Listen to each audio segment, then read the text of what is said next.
এই শাওয়ালের 6টা রোজার জন্য আবার কোনো কোনো ক্ষেত্রে ডাবল অফার আছে। একটু বুদ্ধিশুদ্ধি থাকলে দেখবেন যে আপনি অনেক অল্প আমল করেও আল্লাহ তাআলার কাছে অনেক বিপুল পরিমাণ সওয়াব পেয়েছেন, সে সুযোগ আছে। যেমন এই শাওয়াল মাসেরও চাঁদের ওই যে 13, 14, 15 তিনটা দিন আছে না রোজা রাখা সুন্নাত, ওই দিনগুলো রোজা রাখেন, পাশাপাশি আপনি শাওয়ালের 6 রোজারও নিয়ত করেন, অর্থাৎ একসাথে ডাবল নিয়ত করেন, ইনশাআল্লাহ সেটা আদায় হয়ে যাবে। তাহলে ডাবল নিয়ত হয়ে গেল। সোমবার বৃহস্পতিবারের সাথে আপনি প্লাস করতে পারেন, কিন্তু যদি সোম বৃহস্পতিবার আর চাঁদের 13, 14, 15কে আলাদা রেখে এটাকে 6টা রাখেন তাহলে তো সবচেয়ে উত্তম, সেটা বলাই বাহুল্য। যে ব্যক্তি রমজান মাসে রোজা রাখলো, রমজান মাসের সবগুলা রোজা যে রাখলো, সুম্মা আতবাআহু সিত্তাম মিন শাওয়াল, রমজান মাসের পর যদি কেউ শাওয়াল মাসে 6টা রোজা রাখে, কয়টা রোজা? 6টা রোজা রাখে। কোন মাসে? শাওয়াল মাসে, যে মাসটা চলছে। তাহলে কি হবে? কানা কাসিয়ামিদ দাহর, তাহলে সে সারা বছর রোজা রাখার সওয়াব পাবে। আপনি 30টা পাইছেন, 30টা রাখছেন, এক মাস রমজান মাসের সওয়াব পাইছেন, সাথে আর শুধু 6টা প্লাস করলে অফার হলো 12 মাস রোজা রাখলে যে পরিমাণ সওয়াব পাইতেন আপনার অ্যাকাউন্টে আল্লাহ সেই পরিমাণ সওয়াব জমা করে দিবেন। তাহলে কোনো বুদ্ধিমান মানুষের শাওয়ালে 6 রোজা রাখা ছাড়া উচিত না। অনেক উলামা একরাম এই হাদিসকে ব্যাখ্যা করেছেন এইভাবে যে আল্লাহ রাব্বুল আলামিন সাধারণত নেক আমলগুলোকে 10 গুণ পর্যন্ত বাড়িয়ে দেন, কোন কোন ক্ষেত্রে আরো বেশি, দানের ক্ষেত্রে 700 গুণ আল্লাহ বাড়িয়ে দেন, কাউকে কাউকে হিসেব ছাড়া দেন।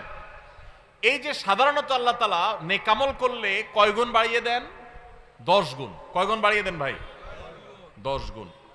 তো আমরা রমজান মাসে রোজা রাখি, সাধারণত সারা মাস 30 হয় সর্বোচ্চ, কখনো কখনো 29 হয়, 30 বেশি তো আর হয় না। তাহলে 30 হলে 30টা রোজা আমরা রমজান মাসে রাখলাম, আর শাওয়ালে যদি 6টা রাখি তাহলে কয়টা হয়? 36 রোজাকে যদি আপনি 10 দিয়ে গুণ দেন সমান সমান কত হবে? 360। সারা বছরের হিসাব পাইছেন ভাইরা আমার? এই জন্য আল্লাহ রাব্বুল আলামিন আমাদেরকে সারা বছর রোজার সওয়াব দিবেন। শুধু রমজান রোজা রাখলে সারা বছর রোজার সওয়াব পাবেন না। রমজানে 30টা রাখতে পারছেন, সাথে আর শুধুমাত্র 6টা যদি প্লাস করতে পারেন এই মাসে, শাওয়াল মাসে, তাহলে এই 6টার কারণে ওই 30টা আর 6টা সব মিলিয়ে আপনি সারা বছর রোজা সওয়াব পেয়ে যাবেন ইনশাআল্লাহ। চেষ্টা করা যাবে না ইনশাআল্লাহ? আল্লাহ আমাদের সবাইকে তৌফিক দান করুন। এই শাওয়ালের 6 রোজা নিয়ে আমাদের মা বোনদের একটা কমন প্রশ্ন আছে, অনেক ভাইদেরও কমন প্রশ্ন আছে। সেটা হলো যে কারোর যদি ভাঙতি রোজা থাকে, কাজা রোজা থাকে, যে গত রমজানে আপনি হয়তো অসুস্থতার কারণে 2টা রোজা রাখতে পারেন না, 4টা রোজা ভাঙা পড়ছে, কোনো মা বোন মাসিকের কারণে তার কয়টা রোজা, 7টা 8টা রোজা বা 10টা রোজা 5টা রোজা তার ভাঙতি পড়ছে, এই রোজাগুলো তিনি আগে রাখবেন নাকি শাওয়ালের 6 রোজা আগে রাখবেন? এটা হলো প্রশ্ন। এই প্রশ্নের উত্তর হলো অবশ্যই রমজানের রোজাগুলো আগে রেখে তারপরে শাওয়ালের 6 রোজা রাখতে পারলে বেশি উত্তম। কারণ নবী সাল্লাল্লাহু আলাইহি সাল্লামের হাদিসে আমরা দেখি তিনি বলেছেন, যে ব্যক্তি রমজানের রোজা রাখলো এরপরে শাওয়ালের 6 রোজা রাখলো তার জন্য ফজিলত হলো সারা বছর রোজা সওয়াব। তাহলে আগে রমজানের গুলো শেষ করে তারপরে শাওয়ালের 6 রোজা রাখতে পারলে বেশি ভালো। কিন্তু যদি কোনো মা বোন বা কোনো ভাই তার মনে হয় যে না, ভাঙতি রোজাগুলো রেখে তারপরে আবার শাওয়ালের 6 রোজা রাখা আমার জন্য কঠিন হবে, গড়ে 10-15টা রোজা রাখতে এক মাসে আমার জন্য চাপ হয়ে যাবে, তাহলে যে কোনো একটা অপশন যদি বেছে নিতে হয় তাহলে আমি বলবো অবশ্যই আপনি শাওয়ালের 6 রোজা, যেহেতু শাওয়ালের পরে আর প্রযোজ্য হবে না, এর সব শাওয়ালের পরে আর পাবেন না, এই জন্য শাওয়ালের গুলো আগে রেখে ফেলেন এবং কাজাগুলো যদি পরে রাখেন ইনশাআল্লাহ আপনি পরিপূর্ণ সওয়াব পেয়ে যাবেন। তবে আগে যদি রমজানগুলো শেষ করতে পারেন সেটা বেশি উত্তম, সেটা বলাই বাহুল্য। তাহলে শাওয়ালের 6 রোজা রাখবো তো ইনশাআল্লাহ? আপনার যেদিন সুবিধা হয় সেদিন রাখেন, এক নাগাড়ে রাখা জরুরি না। শাওয়ালের 6 রোজা রাখা এটা নিয়ম হলো সারা মাসের ভিতর রাখলেই হবে, শাওয়াল মাস শেষ আর হবে না, শাওয়ালের ভিতরে 6টা রোজা রাখে শেষ করতে হবে। এই জন্য আপনি ধারাবাহিক টানা রাখতে হবে এমন কোনো কথা নেই। আপনি আজকে একটা রাখেন, আবার 5 দিন গ্যাপ দিয়ে একটা রাখেন, আপনার একটু কাজের চাপ যেদিন কম সেদিন রাখেন, আপনার যেদিন সুবিধা হয় সেদিন রাখেন, বদ্ধের দিন ধরে ধরে ধরে রাখেন, তাহলে আপনি যে কোনোভাবে 6টা রোজা রাখলেই হবে। সবাই চেষ্টা করবো না ইনশাআল্লাহ? আল্লাহ আমাদের সবাইকে আমলের তৌফিক দান করুন। ভাইরা আমার, তাহলে রমজানের আমলের চেষ্টা, রমজানের ইবাদত, রমজানের নামাজ, রমজানের রোজা, রমজানের তিলাওয়াত, রমজানের দান সদকা, এগুলো শুধু রমজানেই সীমাবদ্ধ নাকি রমজানের পরেও করা লাগবে? লাগবে কি লাগবে না? অতএব মসজিদে রমজানের পরে যেতে হবে কি হবে না? সবাই যাবো তো ইনশাআল্লাহ? আল্লাহর ঘরের দিকে যাবো তো ইনশাআল্লাহ? আপনার লাভ, আল্লাহর কোনো ঠেকা নাই ভাই। দেখতে দেখতে জীবনটা শেষ হয়ে যাবে, মালাকুল মউত হাজির হবে, চলে যেতে হবে, আপনি নিজের আমল নিয়ে যাবেন, আপনার কল্যাণ হবে। সবাই করবো তো ইনশাআল্লাহ? আল্লাহ আমাদের সবাইকে আমলের তৌফিক দান করুন। ভাইরা আমার, রমজানে আমরা যে নেক আমল করছি টুকটাক, 30টা রোজা রাখছেন বেশিরভাগ মানুষ মাশাআল্লাহ, তারাবির নামাজ পড়ছেন, কোরআনে কারিম একটু একটু করে যতটুক পারছেন, কেউ 1 খতম, কেউ 2 খতম, যে যদ্দুর পারছেন, কেউ 1 খতম না পারলে যদ্দুর পারছেন তেলাওয়াত করছেন, আলহামদুলিল্লাহ। অনেকে দান সাদাকা করছেন, সবাই কদর ইবাদতের জন্য চেষ্টা করছেন। এই যে রমজানে আমলের চেষ্টা আমরা করেছি, এই আমলগুলো আল্লাহর কাছে কবুল হয়েছে কি হয় নাই, এটা বুঝার একটা উপায় আছে, আলামত আছে, নিশ্চিত কোনো উপায় নাই। কারণ আমল কবুল করা না করা কার এখতিয়ার? আল্লাহর এখতিয়ার। শতভাগ পারফেক্টনেস আপনি এনেছেন, আপনার কাছে মনে হচ্ছে, তারপরও কোনো ত্রুটি থাকতে পারে, যেটা কারণে আল্লাহ তাআলা বললেন না আমি তোমার এটা অ্যাকসেপ্ট করলাম না, সে এখতিয়ার আল্লাহর আছে।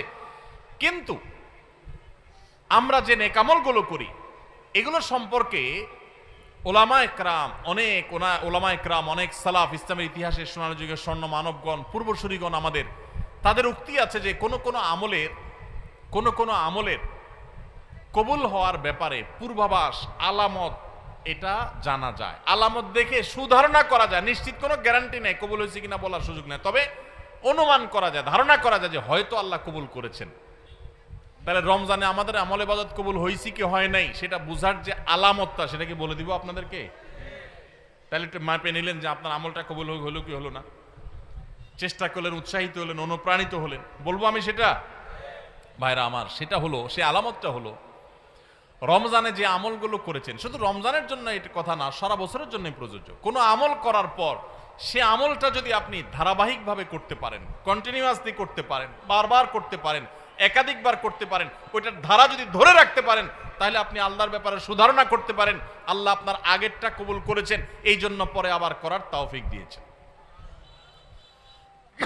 আল্লাহর কাছে আমল এবং ইবাদতের কবুলের একটা ছোট্ট আলামত এটা, যে আল্লাহ তাআলা রমজানে আপনি ফরজ রোজা রেখেছেন, রমজানের পরে শাওয়ালের 6 রোজা রাখার তৌফিক হয়েছে, সোমবার বৃহস্পতিবার রোজা মাঝে মাঝে রাখার তৌফিক হয়, চাঁদের 13, 14, 15 রোজা রাখার তৌফিক হয় মাশাআল্লাহ।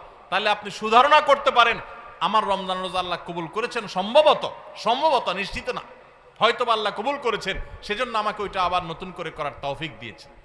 রমজানে আপনি তারাবির নামাজ পড়েছেন, রমজানের বাইরে 5 ওয়াক্ত নামাজ ধরে রাখছেন, তাহাজ্জুদ মাঝে মধ্যে পড়ার চেষ্টা করেন, হিম্মত করেন, নিয়ত করেন, সুধারণা করতে পারেন আল্লাহ হয়তো আমার রমজানেরটা কবুল করেছেন। কারণ আল্লাহর পদ্ধতি হলো কোন আমল করার পর বান্দা সে আমলটা যদি আল্লাহ অ্যাকসেপ্ট করেন, ওই আমলটা বান্দাকে নিয়মিত করার সুযোগ দেন, তৌফিক দেন। এটা দেখে আন্দাজ করা যায় যে হয়তো আল্লাহ তাআলা আমল কবুল করেছেন। আর রমজানের আমল রমজানেই শেষ, একেবারে প্যাক করে ফেলছেন, আর আমলের ধারে কাছে যান নাই, তাহলে লক্ষণ খারাপ। আপনার আমল কবুল হয়েছে কিনা গ্যারান্টি কেউ দিতে পারবে না, হয়তো কবুল হয়ে গেছে, কিন্তু এখানে লক্ষণ খারাপ। আপনার টেনশনের কারণ আছে যে আমি কেন আর আমলগুলো করতে পারছি না, তাহলে কি আমার আমলগুলো আল্লাহ কবুল করেন নাই? ভাইরা আমার, এটাকে আমি একটা উপমার সাথে দিয়ে একটু বোঝানোর চেষ্টা করি। উপমাটা হলো হালখাতা। আপনাদের এলাকায় হালখাতা আসেনি? এখন আগের মতো এত ব্যাপক হালখাতা সিস্টেম নাই। আমরা আমাদের শৈশবে দেখছি প্রত্যেক দোকানে দোকানে হালখাতা আছিল। তো হালখাতার সিস্টেম হলো যে বছরে একদিন হালখাতা হয়, সাধারণত পহেলা বৈশাখে হালখাতা হতো। এখন হালখাতা না, এখন পান্তা ইলিশ। হালখাতার জায়গা দখল করে ফেলছে কিসে? পান্তা ইলিশে। হালখাতা ছিল গ্রাম বাংলার ঐতিহ্য, সেটা চলে যায় ওই জায়গায় ঢুকছে কি? পান্তা ইলিশ। যাই হোক, তো হালখাতার সিস্টেম হলো সারা বছর যা বাকি খাইছেন এই সব টাকা হালখাতার দিন পরিশোধ করে একদম আপনার হিসাব ক্লিন করবেন, পরিষ্কার হয়ে যাবে, কোনো দেনা বাকি থাকবে না। তাহলে এবার আপনাকে দোকানদার একটু মিষ্টি মুষ্টি খাওয়ায়, জিলাপি টিলাপি খাওয়ায়, আর নতুন করে ওই দিনই যদি আবার বাকি চান, যত টাকা চান আপনাকে বাকি দিবে। এই না হালখাতার সিস্টেম? আর যদি আগের টাকা বাকি না দেন, এই আগের টাকা পরিশোধ না করেন, কিছু দিয়া আর বলেন যে ঠিক আছে বাকিটা দিব, এখন আবার নতুন করে বাকি দেন, তো হালখাতার শরীয়তে, হালখাতার নিয়মে ওইটা কিন্তু গ্রহণ হবে না। ঠিক না? ঠিক। ঠিক একইভাবে আল্লাহ রাব্বুল আলামিন বান্দাকে কোনো আমল করার তৌফিক দেওয়ার পর যদি সে আমলটা আবারও করার তৌফিক দেন, তাহলে বুঝতে হবে আগেরটা আল্লাহ তাআলা অ্যাকসেপ্ট করছেন, কবুল করছেন। সুধারণা করা যায় আল্লাহ হয়তোবা তাকে নতুন করে আমলের তৌফিক দিয়েছেন, ইঙ্গিত দিচ্ছেন যে বান্দা তোমার আগেরটা কবুল করেছি। এই জন্য ভাইরা, রমজানের কোরআন তেলাওয়াত, রমজানের মতো এত বেশি পারেন না, 1 পারা পারেন না, 2 পারা পারেন না, আধা পৃষ্ঠা পড়েন, 1 পৃষ্ঠা পড়েন। এই যে নিয়মিত পড়তেছেন, এটা যদি চেষ্টা করেন আর ধরে রাখতে পারেন, তাহলে সুধারণা করতে পারেন হয়তো আপনার রমজানের আমল, রমজানের তেলাওয়াত আল্লাহ কবুল করেছে।